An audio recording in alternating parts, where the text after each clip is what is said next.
매일경제TV를 보면 성공이 보입니다. 최현덕의 성공 전략, 오늘도 함께 시작해 보겠습니다. MBN골드 최현덕 매니저와 함께 할게요. 어서 오세요. 네, 안녕하십니까. 네, 오늘도 우리 시청자분들 시장 어떻게 대응해야 할지 고민 많으실 텐데요. 먼저 첫 번째 성공 전략 열어보겠습니다. 네. 네, 금리 인하 또 연기됐나라는 의문이 들어가 있는데요. 어떻게 보실까요? 정말 이게 지긋지긋합니다. 네. 이게 지난주까지만 하더라도 금리 인하 기대감, 그러니까 물론 이번 연도에 하겠지만 9월 달에 금리 인하 가능성이 70%까지 올라갔던 네. 거죠. 이 구인 구직도 좀 둔화가 됐었고 실업수당 청구 건수도 좀 많아지면서 고용 둔화, 민간 고용 둔화가 됐던 거고요. 캐나다하고 ECB가 금리 인하하면서 결국 미국도 가지 않겠냐라고 했던 건데 이게 이제 주말 전에 발표했던 이 노동부에서 발표했던 이 고용 지표를 보니까 굉장히 강하게 나왔죠. 네. 고용 지표를 보게 되면은 그 전망치가 18만 개였던 건데 이 7만 2천 개 증가 나오면서 전달에 비해서 훨씬 많이 이제 고용이 늘어난 거고 1년간 월평균 증가폭이 23만 개거든요. 근데 그보다 훨씬 웃도는 증가 나온 겁니다. 그러니까 다시 한번 쉽게 말씀드리면은 고용이 꽤 강하게 나왔다 보니까는 금리 인하를 할 이유가 또 없어졌고 그러니까는 지난주까지 9월 금리 인하 가능성 70%까지 올랐던 게 지금 50% 이내 또 확 떨어져 버린 거죠. 네. 그러니까 또 연기된 거 아니냐라는 게 있습니다만 물론 지금 채권 금리라든가 달러는 이 연기 쪽으로 반영이 되고 있어요. 네. 다만 미국 같은 경우도 이런 와중에 사실 지수는 많이 안 빠졌죠. 그만큼 금리 인하가 좀 늦어지긴 하더라도 계속해서 성장성을 유지할 수 있는 그런 기업들은 계속 올라간다는 이야기고요. 중요한 게 뭐냐면 지금 고용 같은 경우는 계속해서 다른 여타 지표들이 둔화가 되고 있다가 노동부에서 발표했던 건 강하게 나왔던 건데 이번 주에 CPI 발표했거든요. 그러니까 딱 마침 CPI 발표가 되고 나서 그날 이제 새벽에 우리나라 시간 새벽에 FOMC 회의가 있고 인터뷰가 있습니다. 그러니까는 CPI만 잘 나온다 하더라도 금리 인하 기대감 다시 또 올라올 수 있다는 얘기죠. 근데 CPI를 보면은 우리가 어느 정도 예측해 볼 수 있는 게 네. 유가가 많이 꺾여 있죠. 그쵸. 지금 6월 달 내려와 있고 그런 점 봤을 때 CPI는 그러니까 우리가 지금 6월 달에 확인하는 5월 CPI에도 다시 둔화될 가능성이 있는 거고요. 7월 달에 확인될 6월 CPI에도 둔화를 갈 수 있는 겁니다. 그러면 가장 중요한 지표의 물가 지표가 내려오는 거기 때문에 수요일 이후에는 다시 올라갈 수 있다는 거죠. 그만큼 저는 이번 주는 일단은 수요일까지는 오늘도 마찬가지지만 에너지. 네. 근데 수요일 이후부터 다시 금리나 기대가 높아진다 한다면 다시 한번 반도체 바이오 이런 식으로 가야 되기 때문에 약간은 좀 어렵고 약간 좀 복잡한 전략이 있어야 될 것 같고요. 이번 주 좀 어려울 것 같은데 어쨌든 이런 뷰로 가신다고 한다면은 이번 주도 아마 이 성공 투자할 수 있을 것 같습니다. 네, 이번 주는 CPI와 점도표에 집중하면서 주의 전반부와 후반부를 좀 다른 전략을 세워봐야 될 것 같은데요. 그럼 두 번째 성공 전략 함께 열어볼까요? 네. 네, 금리 인하가 만약 밀린다면 정답은 에너지와 화장품이다라고 말씀해 네. 주셨는데 그럼 이번 주에 그 전반부와 후반부 다른 전략 속에서 에너지와 화장품 그쵸. 또 반도체와 2차 전지, 제약 바이오 어떻게 좀 가져가야 될까요? 그러니까 지금 여기 이제 식품을 하나 딱 더 넣으면 좋을 것 같은데 네. 우리가 지금까지 느껴보시면 아시겠지만 금리나 계속 밀릴 때 올라갔던 게 에너지였고, 그렇죠. 그러니까 AI로 인한 수혜가 되는 거죠. 에너지도 뭐 전력이라든가 변압기라든가 뭐 또 원전 이런 같은 에너지가 올라가는 거고, 화장품도 사실 성장주인데 이 금리 인하가 뒤로 밀리면서 새롭게 부각된 성장주였거든요. 네. 근데 화장품이 또 수출 데이터가 좀 나오기 때문에 화장품도 올라갈 수밖에 없고, 특히나 식품 같은 경우도 원래 식품이 뭐 농심이라든가 삼양식품 이런 종목들이 얼마 전까지만 하더라도 그냥 가치주였습니다. 근데 지금 이제 이런 그 한류 K푸드가 미국을 포함한 해외에서 또 열광을 하고 있는 거고, 화장품 매출 늘어나면서 하나의 성장주가 되고 있는 거거든요. 그러니까 금리 인하가 뒤로 밀리면은 대표적으로 올랐던 반도체하고 바이오는 좀 꺾이는 반면에 이런 쪽이 올라가기 때문에 이번 주를 두 개로 나눠본다면은 결국 금리 인하에 대한 어떤 그 메시지가 나오는 게 수요일이잖아요. 그렇죠. 그럼 수요일까지는 에너지, 화장품, 식품 이런 정도 강세가 나올 거고, 오늘도 좀 그러고 있는 거죠. 그래서 네. 오늘 같은 장세가 아마 수요일까지 이어질 것 같고, 수요일 이후부터 CPI가 예상대로 꺾인다고 한다면은 다시 한번 목요일, 금요일 같은 경우는 반도체와 바이오 올라갈 수 있겠죠. 네. 그러면 아마 전반부는 이쪽에서 수익을 좀 만들면서 후반부 올라갈 수 있는 또 반도체와 바이오를 배수한다면은 성공전이 될 수 있을 것 같거든요. 그런 것점에서 좀 어려울 수 있는 건데, 요 타이밍을 좀 맞춰야 될 것 같고요.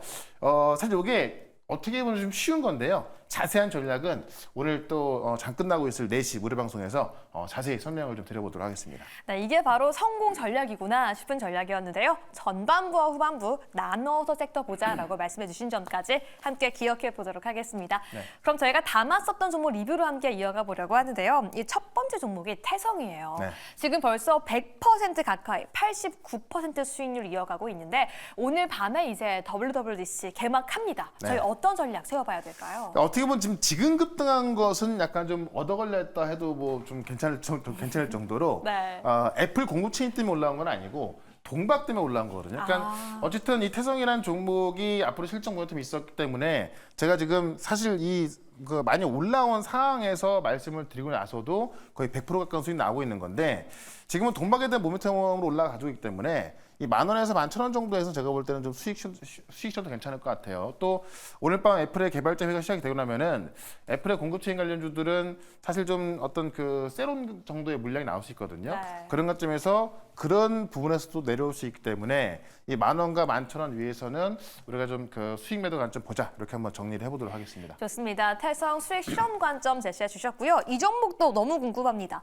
알테오젠 저희가 6월 3일 날 매수 이후 벌써 41% 수익 이어가고 있는데 네. 금리 인하 기대감이 밀리면서 제약바이오 오늘은 조금 쉬어가요. 네. 어떻게 추가 전략 세워봐야 될까요? 그러니까 전체적으로 금리 인하가 좀 밀림이다 보니까는 오늘 바이오 쪽이 많이 밀리고 있는데 그렇다면 알테오젠 어떻게 되냐?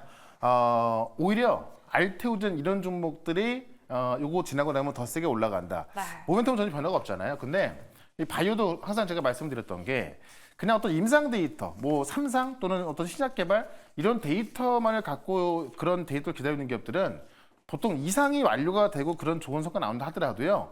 3상 지나고 또 허가까지 받으려면 꽤 많은 시간 걸리거든요. 그러니까 그런 기업들은 잠깐 올라가다 마는 건데 이미 어떤 그 실적이 거의 확정적인 기업들만 올라가고 있는 겁니다. 뭐 알토젠도 그렇고 삼천당제도 그렇죠. 새로운 종이 또 하나 나오고 있는 건데 그건 이따가 말씀드릴 거고요. 어쨌든 지금 이 바이오 같은 경우는 실적에 대한 기대감 때문에 올라가는 거기 때문에 이번 조정도 짧을 것 같고요. 짧은 조정을 끝나고 다시 올라갈 수밖에 없기 때문에 제가 말씀드렸던 30만 원까지 제 생각에는 뭐 이번 주면 가능할 것 같거든요. 한번 언제 올라갈 수 있을지 한번 좀 기대감을 갖고 지켜보도록 하겠습니다. 네, 그럼 이 종목도 함께 보겠습니다. 이수 스페셜티 케미칼 19% 수익 이어가고 있는데요. 네. 전략 세워주시죠. 역시나 이것도 지금 제가 말씀을 드리고 나서 꾸준하게 올라가고 있습니다. 한 번에 뭐 10% 20% 올라온 것이 아니라 뭐 하루는 4%, 2%, 5% 가면서 올라가고 있는 건데 결국 이 전고체 배터리에 대한 부분이 꿈의 전고체 배터리였던 거죠. 네. 이 꿈의 전고체 배터리라는 말은 정말 말 그대로 꿈이기 때문에 언제 될 수 있을까라는 되게 먼 이야기였던 건데요. 그게 지금 이제 다가오고 있는 겁니다. 국내 기업들이 먼저 가장 빨리 만들 거로 보이고 있고요. 거기에 또 이제 그 소재를 공급하는 기업이 또 이 이수 스페셜 케미칼이기 때문에 그런 관점에서 목표가인 6만 원까지 보자. 단기적으로 말씀드린 거고요. 중장기적으로 좋다. 이렇게 한번 정리해 보겠습니다. 좋습니다. 그럼 오늘은 어떤 종목을 공략해봐야 할지 함께 알아봐야 되겠죠? 첫 번째 공략주 바로 열어보겠습니다. 네. 네, 미국 정부가 2050년까지 원전 3배로 증가시키겠다라고 밝혔죠. 오늘은 그에 따라서 우진 엔텍 보자라고 가지고 와주셨습니다.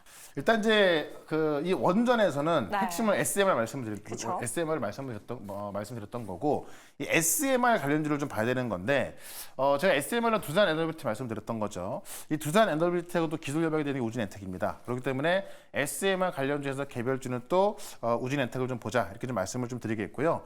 중요한 게 뭐냐면 이제 미국이 2050년까지 원전을 최소 3배 이상 확대하려고 한다. 네. 이게 지금 미국의 에너지부 장관이 한 이야기입니다. 네. 그러니까는 이런 계획을 갖고 있는 건데 이 AI 데이터 센터로 들어간 전력이 막대하다 보니까는 불가피하다라는 거고요.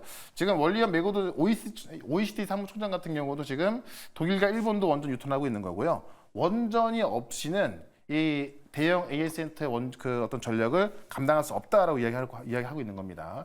그러다 보니까는 지금 미국의 대형은행 웰스파고에서는 2030년까지 323테라와트 전력 수요가 추가로 발생된다는 건데 네. 지금 뉴욕의 연간 전력 소비량이 48테라와트시거든요. 48이요? 네. 그러면 지금 323 나누기 48테라와트시 네. 몇인지 아세요? 한 8.9? 비슷합니다. 네. 7배. 네, 그러니까 약 연간 뉴욕에 쓰는 전력의 네. 7배가 더 아. 필요하다는 거예요. 그러니까 뉴욕이면은 지금 뭐 세계 최대 도시고 워낙에 전력 소비가 많은 도시인데 그의 그 1년 쓰는 전력에 비해서 7배 더 필요하다는 얘기죠. 네. 이거를 감당할 수 있는 게 지금 제가 계속 말씀드렸지만은 원전이고요. 대체 불가합니다. 그러니까 친환경으로 가야 되는 건데 친환경 쪽에서 이 태양광이나 그 풍력 쪽은 좀 대체가 안 된다 그래 말씀을 드렸죠. 그런 부분에 있어서 우리가 원전을 봐야 될 것 같고 원전에서 SMR 관련해 갖고 이 두산 에너빌리티와 또 이제 어떤 기술 협업을 갖고 있는 우진엔텍을 보자라고 말씀드리면서 차트 한번 보도록 하겠습니다. 좋습니다. 우진엔텍 어떤 가격 전략 세워야지 저희가 수익을 극대화할 수 있을까요? 사실 우진엔텍은 이제 제가 연초부터 계속 말씀드렸던 종목인데 네. 그리고 나서도 지금 거의 5만 원까지 올라오면서 제가 이 4만 5천 원까지 목표까지 드렸던 거고요. 한번 이제 수익 매도가 다 된 거죠. 다시 한번 조정이 끝난 데서 말씀을 드리는 거고 결국에 원전 쪽에서 그 종목들이 올라가게 된다면은 딱 제가 볼 때 3개밖에 없거든요. 우진엔텍, 두산에너빌리티, 우리기술. 그러니까 몇 개의 종목만이 항상 핵심 기술로 이제 그 부각이 되면서 올라가기 때문에 이 우진엔텍을 지금 자리에서는 보자라고 말씀을 드리면서 목표가는 일단 5만 원, 손절가 3만 6천 원 보도록 하겠습니다. 좋습니다. 우진엔텍 지금 봐야 한다라고 말씀해 주시면서요. 미국 정부도 집중하고 있는 SMR 관련 내용들까지 함께 포착해봤습니다. 네. 그럼 두 번째 공략주 바로 열어보시죠. 네.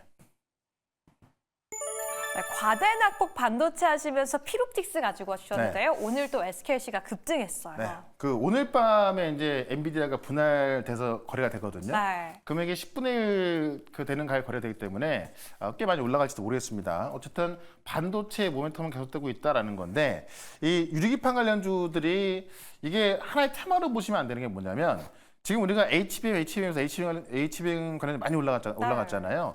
근데 결국에는 이 지금 새로 나온 GPU 같은 경우도 GPU 하나에 더 많이 탑재할 수 있는 HBM이 많이 늘어나고 있는 건데 결국 이렇게 되면은 기판이 중요할 수밖에 없고요. 네. 지금 실리콘 기판보다는 유리 기판으로 갈 수밖에 없다. 그쵸. 그러니까 유리 기판도 하나의 게임 체인저로 불리고 있는 건데 이것도 역시나 한 2, 3년 전까지만 하더라도 꿈의 유리 기판 상용화되려면 꽤 먼 뭐 그런 거였는데 SKC가 2026년 바로 내후년입니다. 유리기판 양산 계획에 이미 들어가 있는 거고요. 지금 그 파일럿 라인까지 들어가 있는 거죠. 그래서 삼성전기가 지금 세종 사업장에 파일럿 생산 라인 구축했고요. 미국에도 지금 유리기판 공장 완공했고 양산 수율 확보를 위해서 양산 공정화 작업 중에 있고요. 이 패키징 공정과 제품에 대한 기술은 이미 완료가 됐다고 합니다. 그래서 일단 내후년부터는 유리기판 양산에 들어가기 때문에 여기에 들어가는 핵심 장비가 뭐냐면은 바로 TGV인데 네. 우리가 이제 지금까지 보시면은 TSV라고 하는 것은 이 G가 S로 바뀌면 실리콘. 그래서 실리콘은 이제 플라스틱으로 좀 볼 수 있잖아요. 네. 플라스틱에 우리가 드릴로 구멍을 뚫는 거는 깨지지 않죠. 근데 이 G는 글라스인데 글라스를 드릴로 뚫으면 다 낄 수밖에 없습니다. 네. 근데 깨지지 않고 뚫는 기술, 그게 바로 그 중요한 건데 그 구멍을 뚫는 그 비하를 뚫는 그런 기술과 절단 장비를 개발했습니다. 이게 개발해가지고 개발만 한 게 아니라 이미 전 세계 최초로 이런 장비를 공급한 게 바로 필옵틱스다. 그래서 국내 추가 수주도 나올 거로 보여주고 있는 건데요. 가장 중요한 게 뭐냐면 이런 기술들을 봤을 때 이런 기술을 개발했다 또는 개발할 것이다 이런 것도 많이 있습니다만은 이미 개발해서 최초로 공급을 했다. 쓰여지고 있는 겁니다. 그런 관점에서 이 필옵틱스가 대장줄 수밖에 없다는 거고요. 국내 최초로 유리기판용 TGV 출하를 했다라는 겁니다. 그래서 아마 추가 수주가 나오게 되면은 또 한 번 급등할 것 같은데 지금 주가는 상당히 좀 싼 구간에 있기 때문에 네. 관심을 갖자라고 말씀드리면서 차트 한번 보도록 하겠습니다. 네, 매력적인 주가대라고 말씀해 주셨는데요. 가격 전략 빠르게 함께 세워볼까요? 지금 그 주가 보시면 알겠지만은 37,000원까지 갔던 주가가 지금 2만 그 초반원대로 많이 내려와 있죠. 지금 정도 접근했을 때를 좀 싸게 살 수 있다라고 좀 말씀을 드리면서 일단은 목표가는 3만 원까지 단기적으로 말씀을 좀 드려보도록 하고요. 손절가는 2만 1,000원 정리해 보도록 하겠습니다. 네, 오늘의 공략주까지 두 번째 종목까지 함께 공략해봤고요. 오늘 방송 이후에도 계속 함께하고 싶다면 언제 어디서 함께할 수 있을까요? 네, 오늘 4시에 무료 방송 있는데 이번 주 정말 전략이 중요할 것 같습니다. 지난주에도 꽤나 많은 수익이 났는데 이번 주도 그런 거 준비하고 있고요. 오늘도 좀 나고 있죠. 이번 주 준비만 잘하시면은 계속해서 릴레이 수익 이어갈 수 있는 전략 제가 반도체, 바이오, 그다음에 에너지까지 같이 말씀드릴 거니까 4시에 시작하는 무료 방송 유튜브에서 최현덕 검색하시고 4시부터 실시간 방송 보시면 되겠습니다. 네, 오늘도 무료 방송 많이 참여해 주시고요. 최현정 매니저와 성공 전략 함께 알아봤습니다. 감사합니다. 네, 고맙습니다.